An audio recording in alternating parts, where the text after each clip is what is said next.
Hi అండి. అందరికీ నమస్కారం. Welcome to my channel. ఈ వీడియోలో ఉద్యోగ పెన్షనర్స్ గనుక ఇలా చేస్తే రూ. 7,00,000 విలువ గల ఉచిత ఇన్సూరెన్స్‌నైతే పొందే అవకాశం అయితే ఉందండి. సో, దానికి సంబంధించిన పూర్తి డీటెయిల్స్ అయితే ఈ వీడియోలో ఉన్నాయి.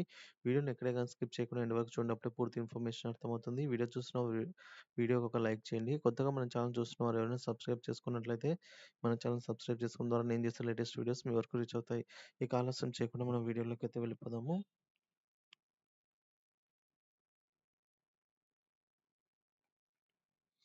ఫ్రెండ్స్ ఒక్క రూపాయి కూడా కట్టకుండా రూ. 7,00,000 వరకు గల విలువ చేసే ఇన్సూరెన్స్‌ను క్లెయిమ్ చేసుకోవడం ఎలా అనేది ఇప్పుడు చూద్దాము. భారతదేశంలోని ప్రతి ఉద్యోగి భవిష్య నిధి అంటే ఈపీఎఫ్ఓ పథకం కింద మనకు నెలవారీ జీతం నుంచి కొంత తీసివేయబడుతుందన్నమాట ఈపీఎఫ్ఓ.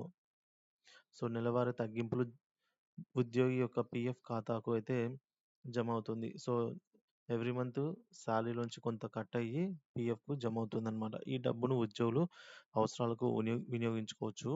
బహుశా ఉద్యోగి తన పని జీవితాంతం పీఎఫ్ ఖాతా నుంచి అయితే డబ్బులు తీసుకోకపోతే అతను పదవీ విరమణ చేసిన తర్వాత ఆ డబ్బును పెన్షన్‌గా పొందవచ్చు.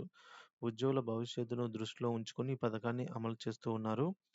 ఇందులో అత్యంత ముఖ్యమైన పథకం ఎంప్లాయీస్ డిజిటల్ ఇదే ఫ్రెండ్స్ మనం employee deposit linked insurance EDLI.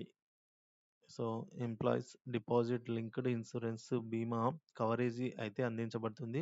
ఈ ప్లాన్ ప్రత్యేకతలేంటో ఇప్పుడు తెలుసుకుందాము. సో, ఉద్యోగుల భవిష్య నిధి పథకంలో సభ్యులకు అంటే యూజర్స్‌కి 7,00,000 వరకు ఉచిత బీమా అయితే వర్తిస్తుంది. దీని ప్రకారం ఈ పథకం కింద సభ్యులు బీమాను పొందేందుకు ఎలాంటి ప్రీమియం చెల్లించవలసిన అవసరం అయితే లేదు. సో, ప్రాథమిక వేతనం రూ. 15,000 కంటే ఎక్కువ ఉన్నవారు గరిష్టంగా 6,00,000 వరకు అయితే బీమా వర్తిస్తుంది. గత 12 నెలలుగా ఈపీఎఫ్ సభ్యులుగా సగటు నెల జీతం కంటే బీమా మొత్తం 35 రెట్లు ఎక్కువగా అయితే రావడం జరుగుతుంది. అంటే గరిష్టంగా 7,00,000 వరకు కూడా బీమా అయితే అందుతుంది ఈ పథకం ద్వారా. ఈ పథకంలో 1,15,000గా ఉన్న బోనస్ మొత్తాన్ని గత ఏప్రిల్ నుంచి 1,75,000కు పెంచడం గమనార్హం. ఎలా క్లెయిమ్ చేసుకోవాలో ఇప్పుడు తెలుసుకుందాము. ఈపీఎఫ్ సభ్యుడు అకాల మరణం సంభవించినట్లయితే అతని నామినీని లేదా చట్టపరమైన వారసుడు బీమా మొత్తాన్ని క్లెయిమ్ చేసుకోవచ్చు. దీని ప్రకారం సభ్యుని నామినీ వయసు ఖచ్చితంగా 18 సంవత్సరాలు ఉండాలి. బహుశా నామినీ వయసు 18 సంవత్సరాల కంటే తక్కువ ఉన్నట్లయితే అతని తల్లిదండ్రులు డబ్బులను క్లెయిమ్ చేసుకోవచ్చు. ఈ మొత్తానికి డెత్ సర్టిఫికేట్ అలాగే వారసత్వ సర్టిఫికేట్.